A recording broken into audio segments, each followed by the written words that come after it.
everyone. Good morning. I'm Luciano Nardo. I'm a consultant gynecologist and subspecialist in fertility assisted conception. I'm the founder and president of NOW-fertility.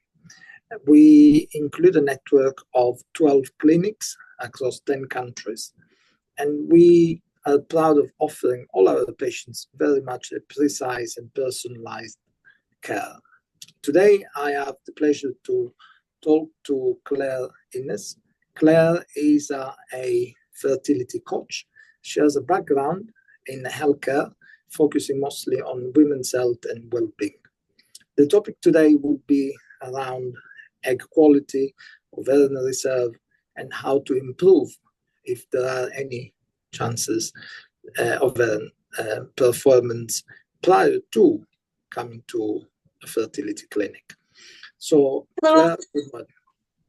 Good morning. Thank you so much for having me, Luciano. And can I just say, I absolutely love your feed. I love all the things that NOW-fertility do online to make information available to everyone. It's very impressive. Thank you very much.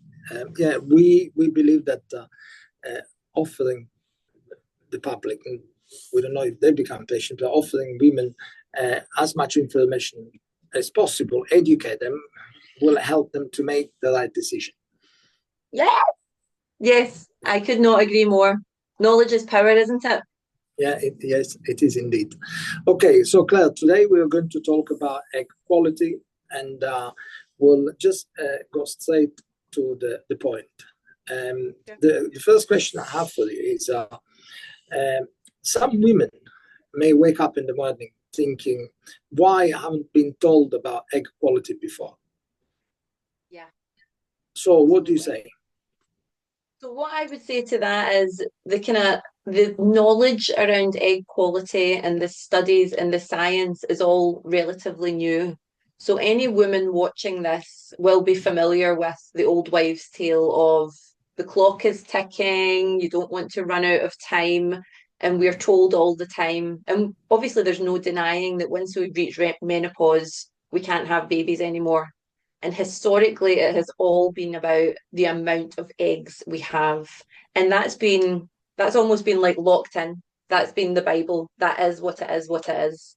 But I feel like not enough people are talking about the importance and the relevance of egg quality. And that's not because it's being hidden. It's not some big dirty secret. It's just that the studies and the information around it is relatively new. So that's why people like myself are always going on about it. We're absolutely obsessed with educating women on what is meant by egg quality and the difference it can make to their outcomes. And that's both when trying naturally and through assisted reproductive technology.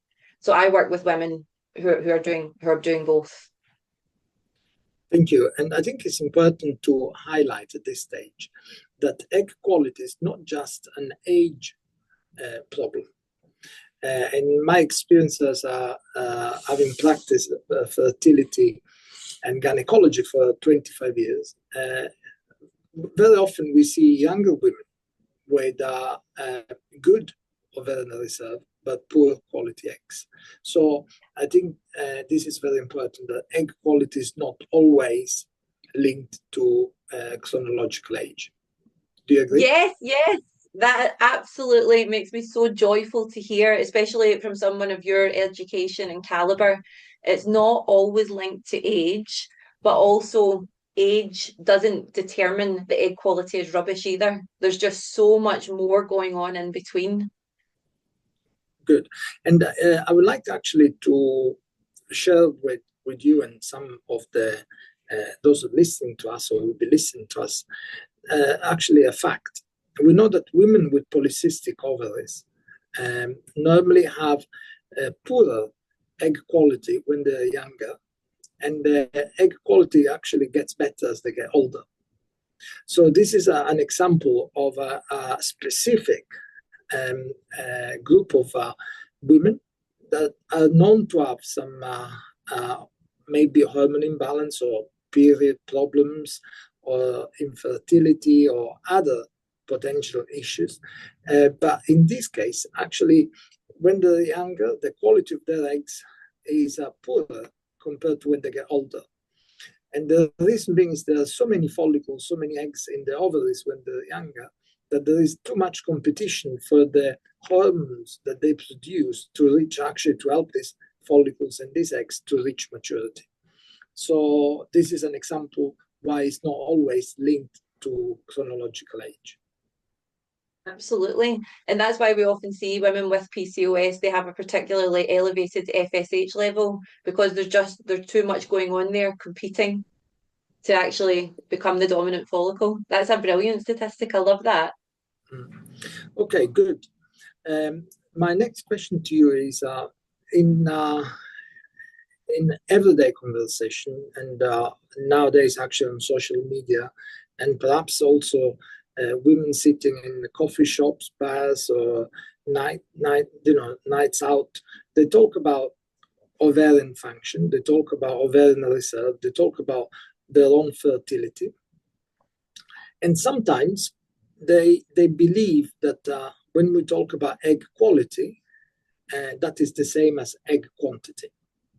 Yeah. But there is a distinct difference between egg quality and egg quantity. So can you please dwell on that? Sure. And it's not helpful in that case that the words sound so similar as quality and quantity. But of course, by quantity, we mean the number of eggs. Women are born with all the eggs they're ever going to have. This is undisputed. This is not opinion. Peak kind of years for fertility are between kind of 20 to 35. Again, that is not disputed, and there is absolutely nothing we can do about that. So I can't have a conversation without drawing a picture, but egg quality starts up here. As we age, it comes down, and then it tends to come down much quicker. That is set in stone. We can't do anything about that. IVF and reproductive technologies can try and kind of manipulate that and get some excellent outcomes, but the number of eggs we're producing, that goes down with age.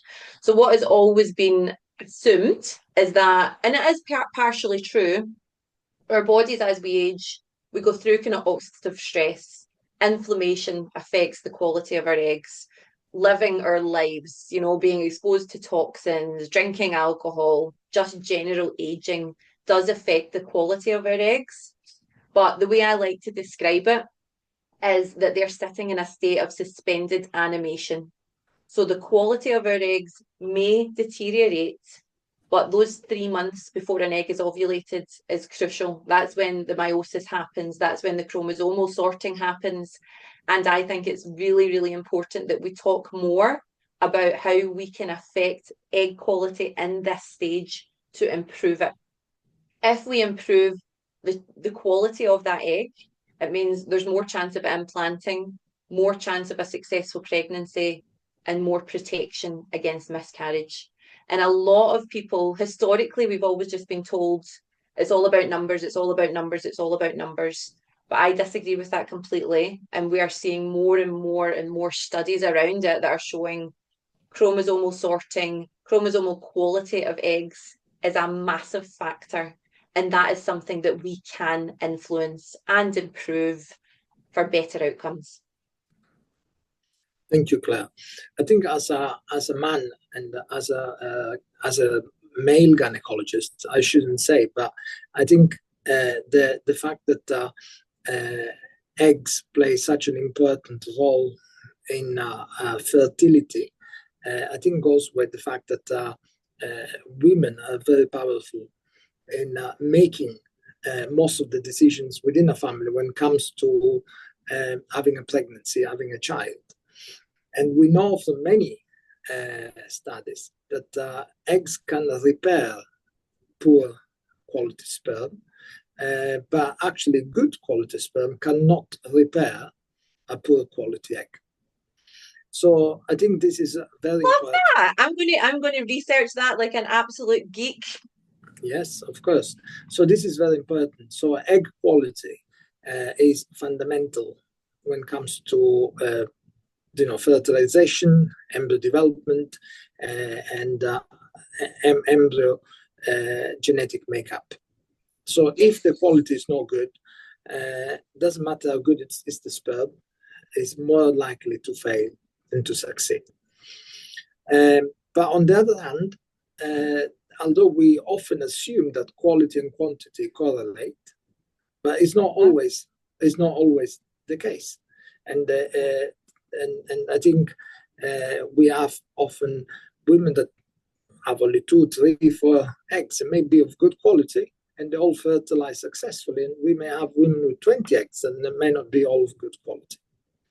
So I think what you said about the maintaining a good quality of the eggs and preserving that quality with good nutrition, lifestyle, habits is very important. You cannot change how many eggs you have, but you can improve with good lifestyle balance the quality of your eggs.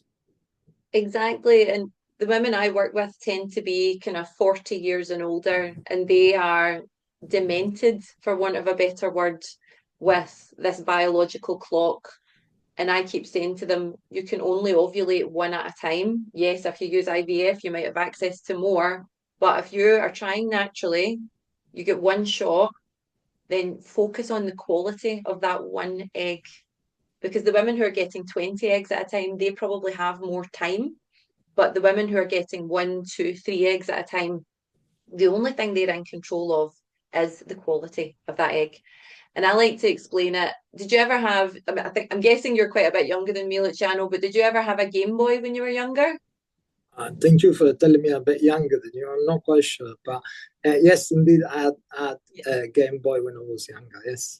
If you remember a Game Boy, everybody had a Game Boy. It was the best thing ever. If I go to my mum's house, if I go into her loft or her attic, I'll find my old Game Boy and I will turn it on and it won't work. But if I put new batteries in it, I will turn it on and it will be as good as new. And I know this is a really crude analogy, but I think it's the most useful analogy to use, especially for kind of women in my generation who are like 40s, late 30s, early 40s.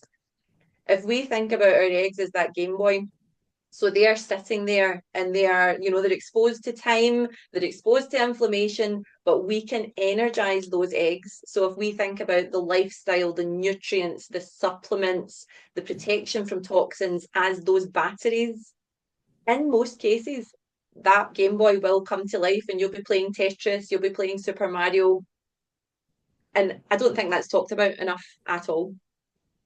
I agree. And while we're talking about egg quality and how women can improve egg quality, what do you share with your clients when it comes to how the fertility can change if the quality of the eggs improve? So what information do I share with them? So Yes. do you mean the statistics, the numbers that are involved? Statistics, yes, statistics, but also how do you present to them if you have a healthy lifestyle, if you take antioxidants, if you stop smoking, if you don't drink much alcohol, if you have oxygen therapy, anything you do or you recommend, what do you say to them? What would be your chances if you don't do it? Or what would be your chances if you do it? How this is difficult to tell someone. You have 20% chances if you smoke, but you get 50% if you smoke. I think if I were the patient, I would say, Claire, please share with me that fact, that information, that evidence that I can actually double my chance of success if I follow your advice. So how do you share that information? How do you convince them? So I need to be very careful, of course, with statistics. What I always say to my clients is, I wish I could guarantee the outcome you want. Of course I do, but I can. But what I do guarantee to my clients is that they will know they did everything. They won't look back with regrets. In terms of the statistics, there's a really interesting study done by Alice Domer. I think that was out of Harvard. And she tested women who were going through their second cycle of IVF. And she tested women, half of them were put through a mind body program, half of them were not. Now, this wasn't specific to egg quality, but this was just minimizing stress, looking after their vessel, as I call it. And there was a 50% uptake in successful pregnancies, successful outcomes in the test group versus the control group. But then when we're looking at kind of chromosomes, one of my favourite statistics there is if we're looking at women with poor prognosis, and this was a 2010 study, I'm just reading my notes here. So this was it was done at an IVF clinic in 2010. So instead of the usual 13% of transferred embryos successfully implanted, and remember this is for women who are 41 to 42, so they had a poor prognosis in the first place. When they did the chromosome testing, the normal embryos that were chosen, they implanted at 38%. So I think that speaks for itself. That's absolutely enormous.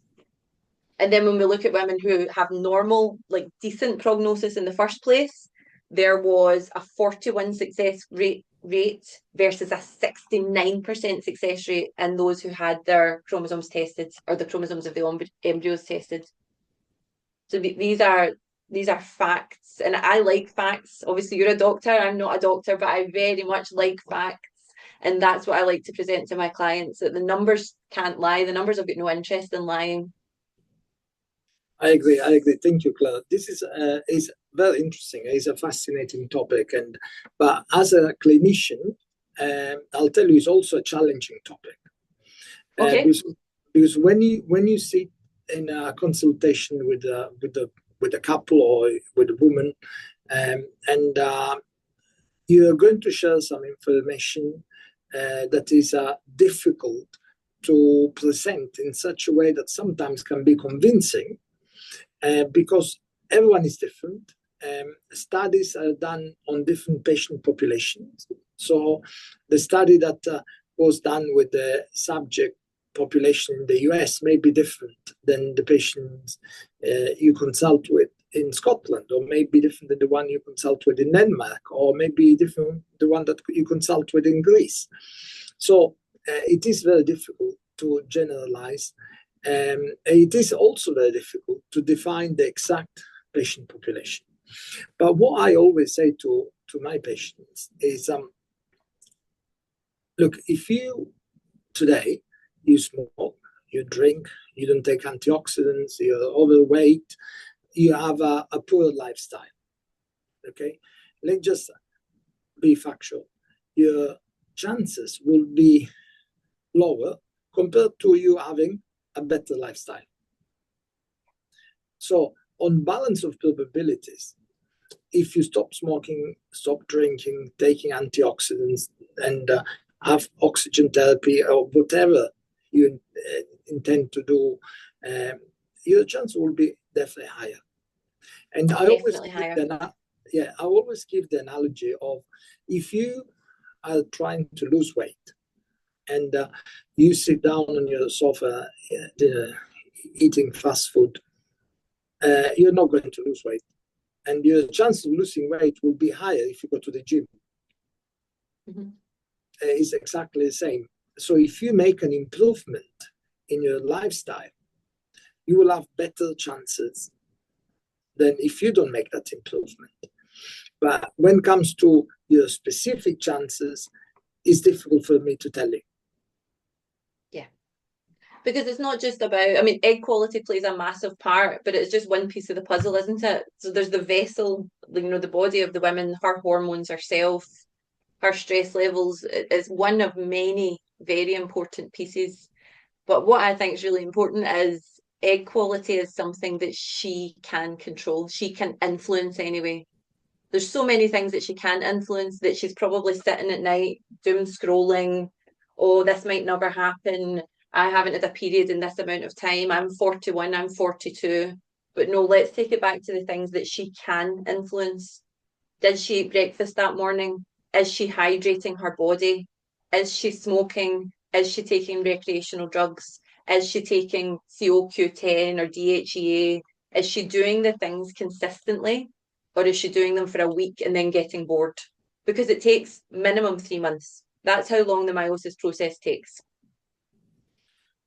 I absolutely agree. And in any case, I think we should educate women to make these lifestyle changes just to improve their general well-being. Eggs are only cells that women have in the body. And when they stop smoking or stop using recreational drugs or taking an antioxidant, it's not just going to benefit the eggs, it's going to benefit the body.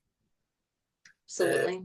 So I think this is the message as well. You're making these lifestyle changes, one, to help you conceive, to help the quality of your eggs, but also to help having a much, much better body composition. Much better health, much better skin, more energy levels, better sleep, better health.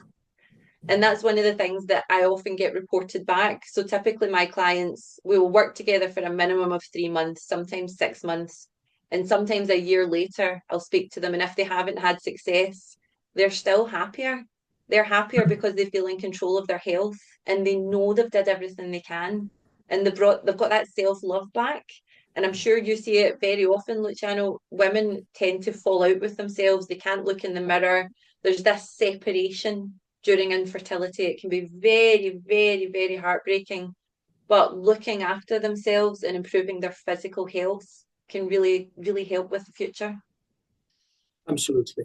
So, Claire, you run your own organization, the Fertility Mentor, yes, which is an online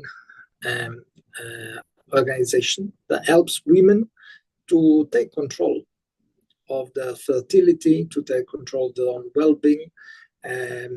You provide them with different kind of advice.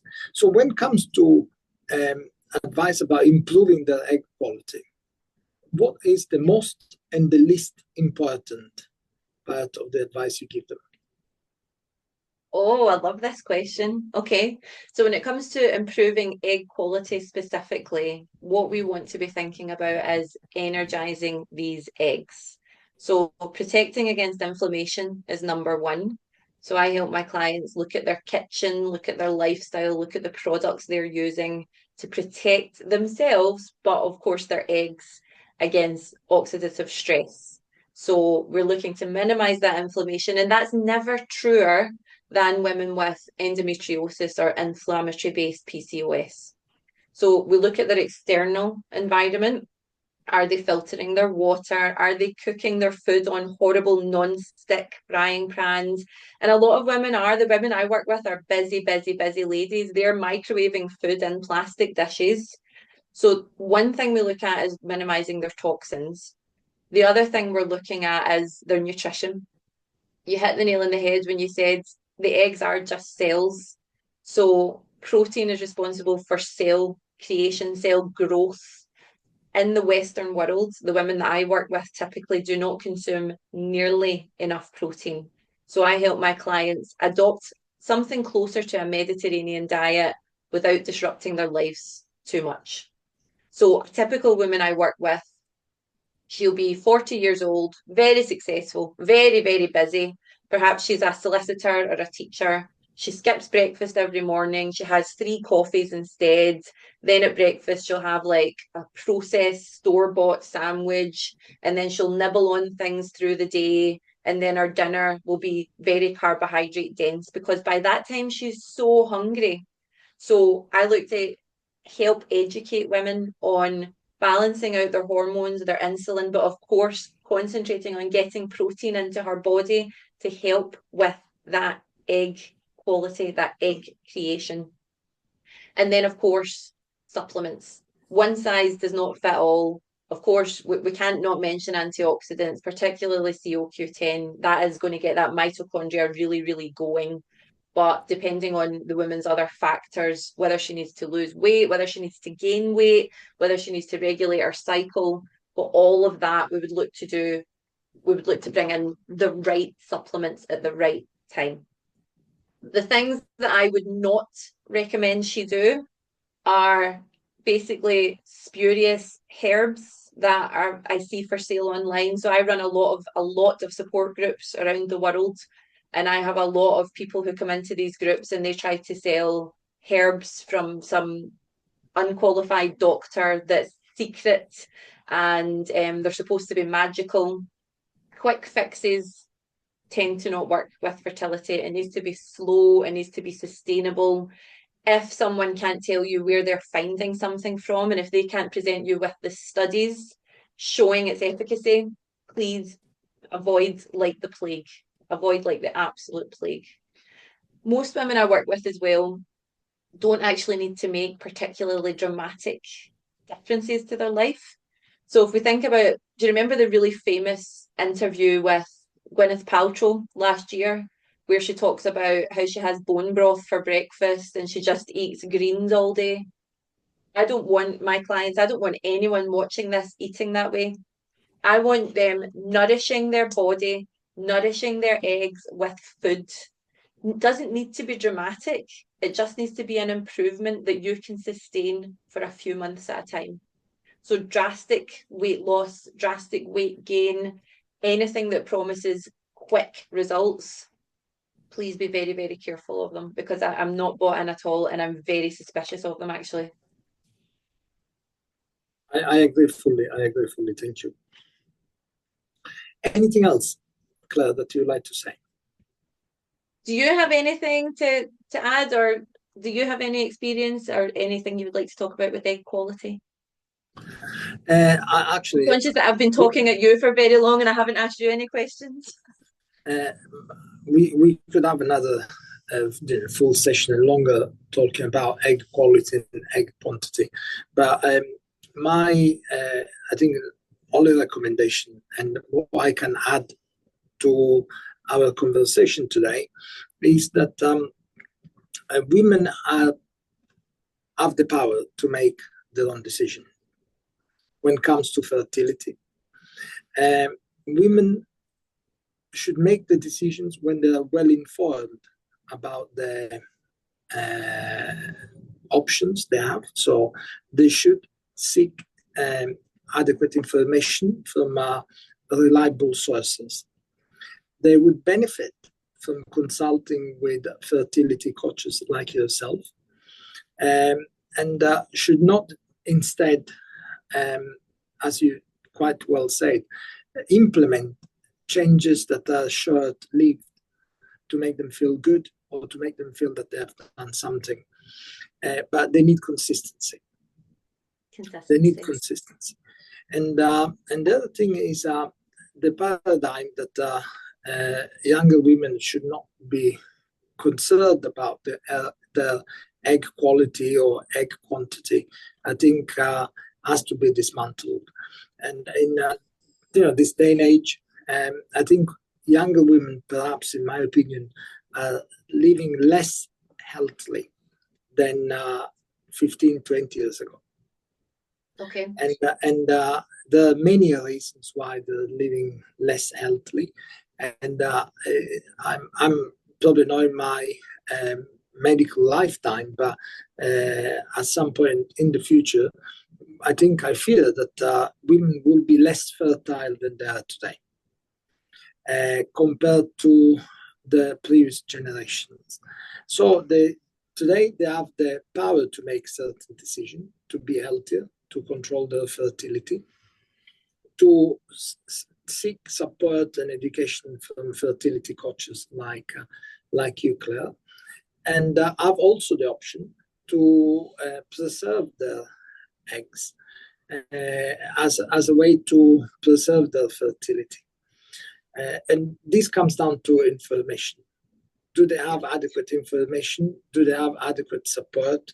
And if we all, as a healthcare professional, can motivate younger generation to look after themselves better, I think we will be achieving a great benefit for our society.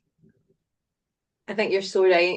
Can we please arrange another conversation to talk about just that and the education piece? Because I would love to hear your thoughts on how this happens around the world. I'm obviously based here in the UK, but I'd love to understand more about, because obviously you're working with people all over the world. I'd love to hear what you think about that. Sure. We'll definitely do it. Okay, Claire, before we close this interesting and very enriching session, please just if you'd like to remind everyone how they can get hold of you, how they can book Yes, of course. Please appointments, get a hold and of me. also I would like you to tell in a few words, what does a fertility coaching session entail? Okay, so you can find me on Instagram. My handle is thereal.fertilitymentor, or my page is The Fertility Mentor on Facebook, or my website is thefertilitymentor.org.uk. And in the next fortnight, so hopefully by the time this is published, I will have a fully automated education course on science-backed methods to improve fertility that is going to be completely free. So one of the values of my business is to democratize fertility and help women understand for free what they can do. My business, The Fertility Mentor, helps burned out women conceive and carry healthy babies, even if they've been told that they can't. And I'm very, very proud of that. And what does a normal Oh, of course, your fertility other question. So, what is a entail? normal? So, there isn't a normal session. Everything I do is completely one-to-one. It's bespoke to the individual. So, I might one morning be talking to someone who is 45 years old, very, very busy career girl, and we will spend half an hour making a meal plan for her. The next call might be someone who has just suffered loss, and we're talking about stress management, we're talking about grief. There really is no such thing as a normal fertility coaching session because it depends where the woman is on her journey and what she needs at that time. It's all bespoke. And how long does each session last? Minimum of half an hour, and then my clients have access to me on Messenger in between as needed. Okay, good. Okay, thank you very much, Claire. And Absolute pleasure. And I and love, as I say, I love to see IVF corporations, clinics talking about egg quality. I just think it's fantastic. So thank you so much. thank you very much. And we will Bye. definitely be back in touch with you in the future. Sure. Excellent. Okay, thank you very much. Bye, bye, bye, Claire. Thank you. Bye.